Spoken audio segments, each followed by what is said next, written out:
The stage is a furnace of light, a roar of 50,000 voices bouncing off the walls, and for 2 hours he is a god carved from pure sound and sweat. But the moment the last chord decays, the screaming fades to a dull ring, and the god stumbles into the wings where the tour manager is already holding a syringe and a brace for the wrists that can no longer bear his own weight. What happens to a body when the spotlight dies, when the silence is filled only by the sound of your own bones grinding against the schedule? The answer is not in the scandal, not in the headlines, but in the brutal arithmetic of the tour itinerary itself. There was a time when the sight of Phil Collins walking to his drum kit was a promise of controlled violence, a man about to beat a rhythm into the very bones of the arena. By January 2019, that man could not lift a drumstick, his body a map of a decade's worth of silent collapse. He sat on a chair at the centre of stage during his Not Dead Yet tour, his right eye nearly shut against the pain, a figurehead for a machine he no longer had the strength to operate. The story of how he got there began in 2007 with a dislocation of his upper cervical spine, an injury that turned every subsequent performance into a negotiation with agony. The diagnosis was brutal, a verdict handed down by his own skeleton, and the pain never really left him after that. His doctors would push 4 long needles into his neck before each show just to get him upright, a ritual he verified to Rolling Stone with the bluntness of a man who had run out of patience for glamour. He could not hold the sticks, so his son Nicholas Collins played the drums in his place, a succession that felt less like a legacy and more like a medical intervention. It is a rare thing for a legend to have his physical ruin documented so precisely, but Collins allowed it, because pretending otherwise was no longer an option. So why did he do it? Why did he drag that broken spine across the world for 2 years instead of staying home? Because the machinery of a tour does not stop for a single vertebrae, and the contracts, the crews, the hundreds of people who need their wages, all of it demands a body that can still be wheeled on stage.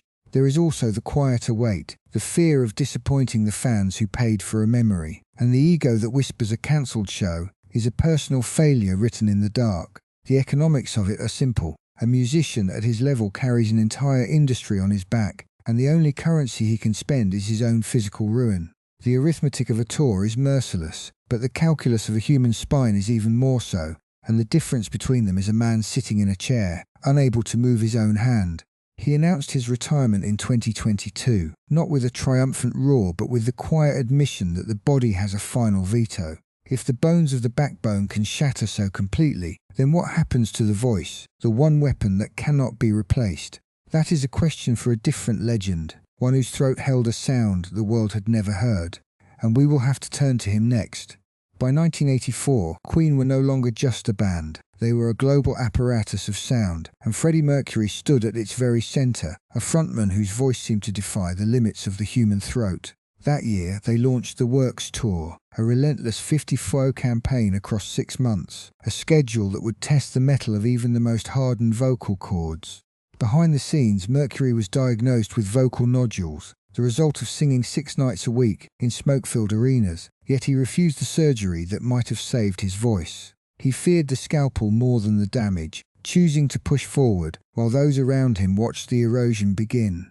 The story of that sacrifice is written into the sonic records of the era. The Independent detailed how the nodules forced a permanent change, with audio specialists later confirming his range had narrowed by 2 full notes by the time the tour concluded. What had once been compared to an operatic chorus became noticeably thinner in the mid and upper registers, a shift documented in studio outtakes from the period. By the time he entered the studio to record A Kind of Magic in 1985, the sheer vocal weight of the 1972 to 1980 era was gone, replaced by a more fragile, and yet still defiant, instrument. He traded the thick armour of his peak voice for a sword that would eventually dull, all to honour a contract with his audience. The medical mechanism behind this loss is brutal in its simplicity, and it explains why so many legends fade not with a bang, but with a rasp. Nodules, which are calluses on the vocal folds, disrupt the delicate vibration needed to produce clean notes, while the scar tissue that forms around them permanently stiffens the tissue itself. This stiffness is what shrinks a singer's range, a physical barrier that no amount of technique or passion can truly bypass. The Voice Foundation has reported that the rate of vocal cord hemorrhages among artists has jumped 400% between 2000 and 2019. a spike driven by denser tour schedules and high-frequency singing with improper rest. Mercury's case was an early warning of a modern epidemic. He may have lost 2 notes, but he burned what remained to ash in the service of the moment. His immortality was never about preserving the perfect tone, but about the incandescent ferocity with which he spent it, night after night, until there was nothing left to save. And when his voice finally broke, the music world felt the first crack in a foundation that seemed unshakable, a crack that would lead us to ask what happens to the body when the voice that built an empire begins to crumble. The Eras Tour was not just a concert series, it was a planetary event, a 3.5-hour spectacle performed 149 times across 5 continents between March 2023 and December 2024, with a set list of 44 songs that rewrote the economics of live music. Behind the glitter and the roaring crowds, however, a quieter, grimmer ritual was unfolding, one that the millions of fans never saw. According to a Time magazine report from 2024, the sheer physical toll of delivering this empire of sound forced the artist to receive pain-killing injections directly into her knee before every single performance. It was the only way to make it through a show that demanded she run, dance and leap across a stage the size of an aircraft carrier for over 3 hours at a time. These were not isolated incidents of fatigue, but a chronic grinding injury managed with needles. In March 2024, during her stop in Singapore, a moment was captured on film that the carefully curated official footage did not include. She was seen limping noticeably as she exited the stage, the illusion of effortless magic dissolving with every uneven step. In another piece of footage from the same period, she paused for a full 30 seconds at the end of the show, frozen as a severe cramp seized her leg, her face a mask of strained composure as she waited for the spasm to pass. These details, compiled by Billboard in 2024 from backstage sources, paint a portrait of an athlete at the absolute limit of her physical capacity, a stark contrast to the perfect pop persona she presents to the world. Why does a schedule like this destroy joint cartilage so much faster than a normal workload? The mathematics are brutal. When you perform 149 shows packed into a 21-month window, your body is not given the time it needs to repair the micro-tears in the meniscus and the fluid sacs around the knee. The constant impact from jumping in heels, the abrupt pivots, and the sheer repetition of a 44-song set create a friction that erodes the cushioning between bones, leading to chronic inflammation and pain. This is not a universe away from the load a professional athlete endures, yet the touring schedule allows for almost no recovery time, because the rhythm of a tour is a relentless cycle of travel, soundcheck, performance and travel again. Here is the counterintuitive part that reveals a darker trend. Tours have not just gotten longer, they have gotten faster.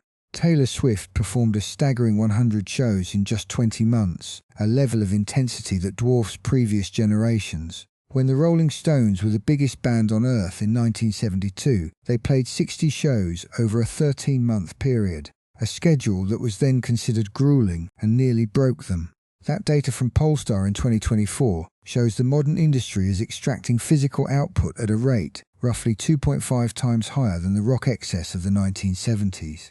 We have traded one kind of destructive excess for another, swapping the hedonism of the past for a sterile corporate-backed efficiency that mines the human body for content. So, we are left with an image that should haunt every fan who ever watched her walk off into the light.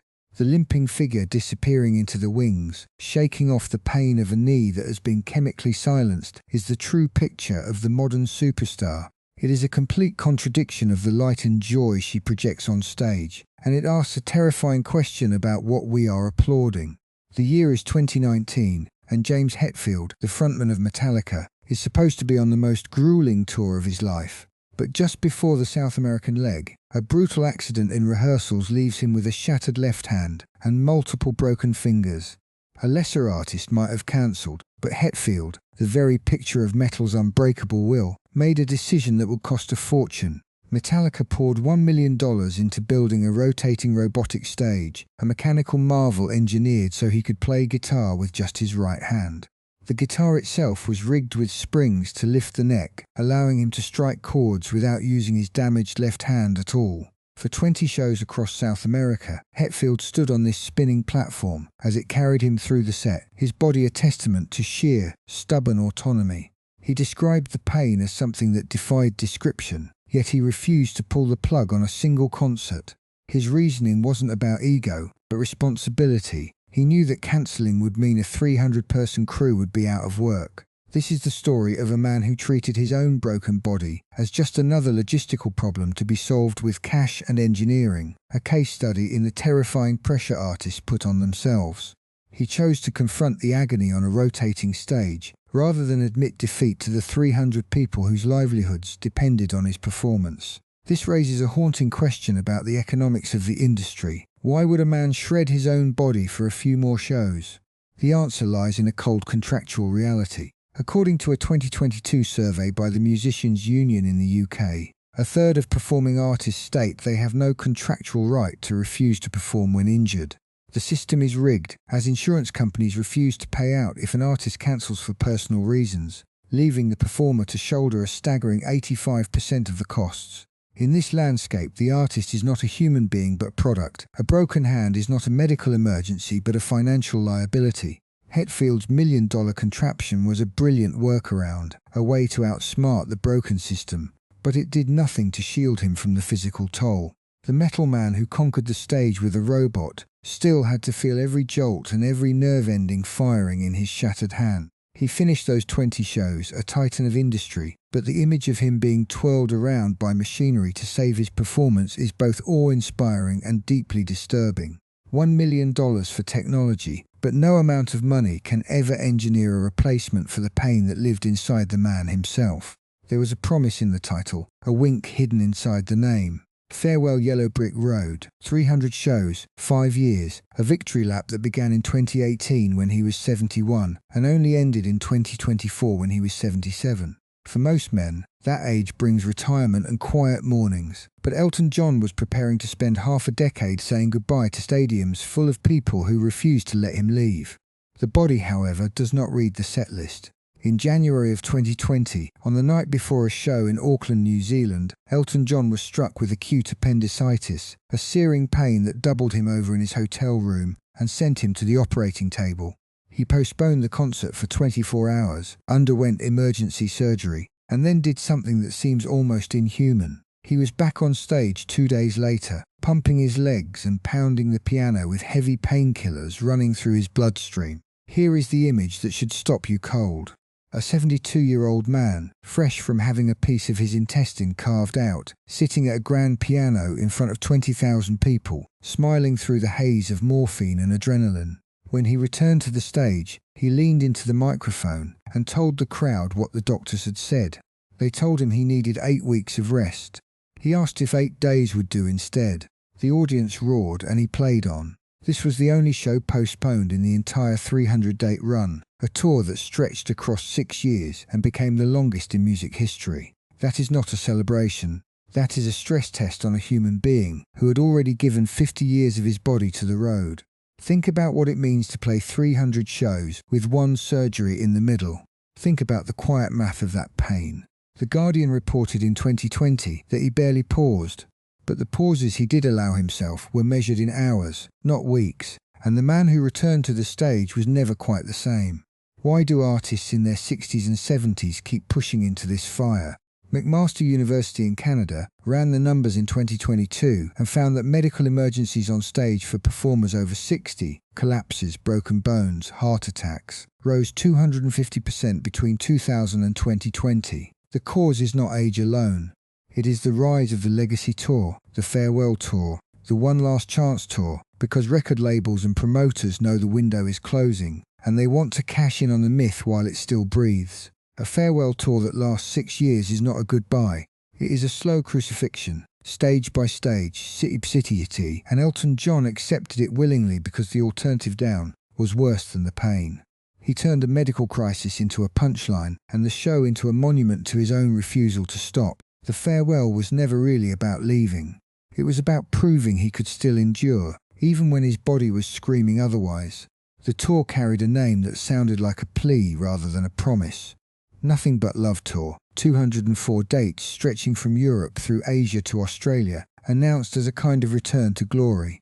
But by 2009, the glory was already a ghost, and the body carrying it was failing in ways the public would only understand later. Behind the velvet rope of the stage door, a different performance was taking place, one measured in blood pressure readings that would terrify any cardiologist. Medical records would later confirm what the tabloids only hinted at: chronic bronchitis and hypertension so severe that portable oxygen was administered backstage before and after 3 separate shows. The voice that had once scaled impossible vocal peaks now cracked over simple verses, and videos from that period caught her doubling over in fits of coughing between songs. She had signed the contracts months earlier, and those contracts did not include a clause for a body that was breaking down. The machine of the tour moved forward, because the machine of the tour always moves forward, regardless of who is standing inside it. The Moscow show in 2010 became the quiet final curtain, the last time she would ever stand on a stage under her own power, according to CNN and forensic records. She was reported to have needed oxygen support at several stops along the way, and after the tour ended, she vanished from the interview circuit almost entirely, because speaking voice had grown too weak to carry a conversation. 2 years later, on February 11, 2012, she was found dead in a hotel bathtub in Beverly Hills, and the world had the audacity to act surprised. When did we decide this was acceptable? That a voice gifted to millions could be traded away for ticket sales and sponsorship commitments? The insurance companies already know the math. A study from the Musicians' Union in the UK revealed that 1/3 of performing artists are contractually barred from refusing to perform when injured, and they must bear 85% of the costs if a show is cancelled for health reasons. That is the quiet weapon that keeps the tours running, financial terror dressed up in legal language. And in 2023, Live Nation reported that 12 major global tours were cancelled due to health crises, up from just 4 in 2019, with cumulative losses estimated at $350 million. The industry feels the sting, and yet the oxy tanks remain a standard part of the backstage inventory, listed somewhere between the catering order and the lighting cues. The contract was always stronger than the heartbeat inside the performer, and the medical oxygen was never a rescue, just a prop to get her through one more night of pretending. March 1994, Munich, the final show Nirvana would ever play. The stage was a blur of sweat and strobes, but Kurt Cobain stood rooted to one spot, a statue in the middle of the chaos. His voice gave out mid-song, a raw scrape of air where a roar should have been. He could barely breathe, and when he tried to speak to the crowd, the words came out slurred and distant. For a frontman whose entire being was movement, he didn't move at all. The diagnosis behind the collapse was a brutal ledger: a severe stomach ulcer, a spine screaming from years of violent headbanging. Just 4 weeks later he was gone. Charles R. cross-documented in Heavier Than Heaven how a hotel receptionist at that Munich show was so alarmed by Cobain's state that they begged to take him to a hospital. He refused. Years earlier, before the Nevermind tour that would change everything, he had been diagnosed with acute gastritis and spinal pain. On the brink of a European tour in 1994, those chronic wounds had become an open chasm. He reportedly told his management in a final rehearsal, "I can't go on stage anymore." According to a 2020 study published in The Lancet Neurology, 38% of touring artists suffer from clinical depression, a rate 3 times higher than the general population. The driving factor isn't loneliness, but the crushing lack of control over their own schedules and the relentless pressure to perform. Another study cited in the same year found that 35% of musicians have had suicidal thoughts. Cobain wasn't a man who wanted to die. He was one who had been physically broken by the machinery of his own legend. The pain was the message, and the stage had become his torture chamber. There is a particular kind of silence that surrounds a record like that. Not the silence of an empty room, but the silence of a man who has decided that the only story worth telling is the one he controls himself. Bob Dylan has spent 7 decades writing the rules of his own legend, and he still refuses to hand anyone the key. Somewhere past his 80th birthday, he remains a road warrior in a way no one else has ever matched. The New York Times documented in 2024 that he has played more than 3,000 concerts, a number no living performer comes close to touching, and he continues to schedule roughly 50 shows a year without any sign of slowing down. At an age when most of his contemporaries have long since retired to their memoirs, he still climbs onto a stage night after night, a frail figure with a voice that has become a kind of monument to itself. And yet there is one strange rule he has never broken. He does not allow anyone in the audience to photograph or film his performances, and he has maintained that ban for decades with a stubbornness that borders on obsession. Why would a man who has spent his entire life in the spotlight be so desperate to keep the cameras away? The answer is not about privacy or mystique, at least not in the way you might think. The real reason is the comparison. When a fan films a show and posts it online, that clip becomes a permanent record, a fixed point against which every other night is measured. A rough vocal performance from a Tuesday in Ohio can be replayed 1,000,000 times, compared to a flawless Saturday in Paris, and suddenly the artist is not a living, breathing human being anymore, but a product being graded on consistency. Dylan understood this better than anyone, and he built a wall around his work to protect himself from that merciless arithmetic. That instinct has only become more urgent in the age of social media, where the pressure to be perfect has turned every cancelled show into a public verdict. Ticketmaster data from 2023 shows that when an artist cancels a performance for health reasons, they face a 300% increase in negative online engagement compared to 2015, as if their body betraying them were a personal insult to every ticket holder. The numbers create a quiet trap. The more the crowd demands, the harder it becomes for a performer to admit they are breaking down. So Dylan chose a different weapon. He did not negotiate with the audience or explain himself. He simply darkened the room and let the music exist only in the moment it was played. In a world where every young star is expected to document their every bruise and every backstage tear, he stands as a figure of almost impossible privacy. A man who understood that the mystery was not a gimmick but a shield. 3,000 shows is a number that sounds like glory, but it is also 3,000 nights of carrying a body that has been worn down by decades of hotel rooms, tour buses, and the terrible weight of being Bob Dylan. Every stage light that ever hit him also burned a little of him away, and every encore was paid for with something he never got back. He built the greatest career in the history of American music, and he did it by making sure no one ever saw exactly what it cost him to stand up there one more time.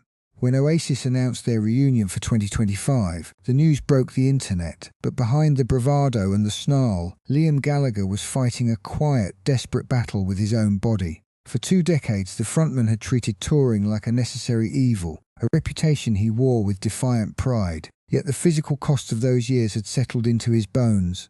Ahead of the 57-date comeback run, he admitted to a brutal new regimen, one built on tripling his vocal practice to daily sessions and dropping 12 kilograms to relieve the chronic arthritis gripping his neck and shoulders. It was a stark admission from a man who once seemed indestructible, a confession that even the most iconic rock stars must pay their dues in flesh and bone. The question hangs in the air. If a legend like Liam must rebuild himself from the ground up, what kind of machine demands such a sacrifice? The answer lies in the cold, hard economics of the modern music industry, a global live music empire now valued at the staggering $33 billion according to Sound Diplomacy's 2023 report. Within this sprawling industrial complex, the math for the average mid-tier artist is unforgiving, forcing them to perform at least 120 shows a year just to break even after management fees, crew salaries, and logistics. The stage is no longer just a platform for art. It is a factory floor where every night of missed work threatens the entire financial structure of a career. For the elite performers, the ones packing stadiums like Madonna or U2, the stakes scale to an astronomical level, with a single world tour carrying a price tag between $200 and $300 million. A staggering 40% of that colossal budget vanishes into transport and personnel wages, leaving little room for error or downtime, as documented by Billboard in 2022. This economic pressure is the invisible hand that pushes artists to run at maximum capacity, turning every ache and injury into a luxury they cannot afford to acknowledge. The entire system is built on a simple, brutal premise. The show must go on, no matter what the conductor's body is screaming. And the cost of that relentless momentum is climbing faster than the tours themselves, as the financial risk of a broken artist has skyrocketed. According to Billboard's 2024 analysis, the medical insurance premium for a single global tour by a top-tier artist has exploded by 380% since 2015, leaping from $250,000 to a staggering $1.2 million. The reason for this spike is a sudden surge in injury claims from the 35 to 50 age bracket, the veteran performers who are still expected to deliver the same physical spectacle they did in their 20s. So the industry insures itself against the inevitable breakdown. But the artist remains the most replaceable component in this expensive machinery. 120 shows a year to break even. 1.2 million just to be insured. In this multi-billion-dollar business, the human body is still the cheapest line item to cut. The science behind why a performer's body breaks down is brutal, precise, and utterly indifferent to the roar of the crowd. It begins with the ears, the first casualties of the spectacle they create. A 2023 study from Cambridge University, published in the journal Occupational Medicine, surveyed 500 professional musicians and found that 67% suffer from mild to moderate hearing loss, a rate 4 times higher than the general population of the same age. The World Health Organization's 2022 report on recreational noise sharpens the picture, noting that a performer standing near speakers at 120 decibels for a 3-hour show sustains irreversible inner ear damage after just 6 minutes, while 54% of artists performing at 110 to 115 decibels regularly experience temporary tinnitus. The voice, a singer's primary weapon, is next to fall under the microscope of medical analysis. The mechanism is a slow-moving disaster. Long tours inflame the vocal cords, tiny blood vessels rupture, and over time scar tissue forms, permanently narrowing the vocal range. A 2016 study from Kyoto University Hospital, published in the Journal of Voice, tracked 100 singers and concluded that a minimum of 72 hours of complete vocal rest is required after 2 consecutive performances to allow the cords to recover. Yet most artists only get 24 to 48 hours between shows, a deficit that compounds with every city on the itinerary. Beyond the throat, the skeletal frame itself absorbs the punishing physicality of performance. Johns Hopkins Medicine released a study in 2018 that followed 400 touring artists over 5 years, discovering that string instrumentalists like guitarists and violinists develop carpal tunnel syndrome at a rate 8 times that of the general public, with 72% of them requiring surgery before the age of 45.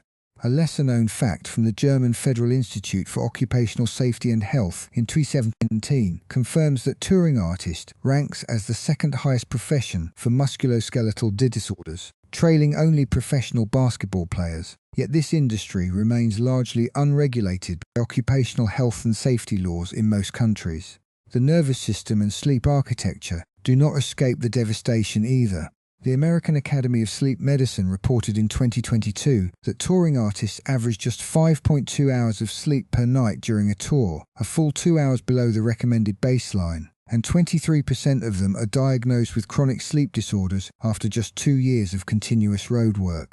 This physical exhaustion bleeds directly into psychological collapse, with studies from the Lancet Neurology in 2020 showing a 38% rate of clinical depression among touring artists, 3 times the general population, fueled not by loneliness but by the lack of control over their schedules and the relentless pressure to perform, a statistic that echoes the 35% who admit to suicidal ideation. If these numbers feel abstract, consider the compounding effect. The body's 4 major systems are under simultaneous siege, and modern tour schedules have accelerated the damage at a rate the 1970s never approached.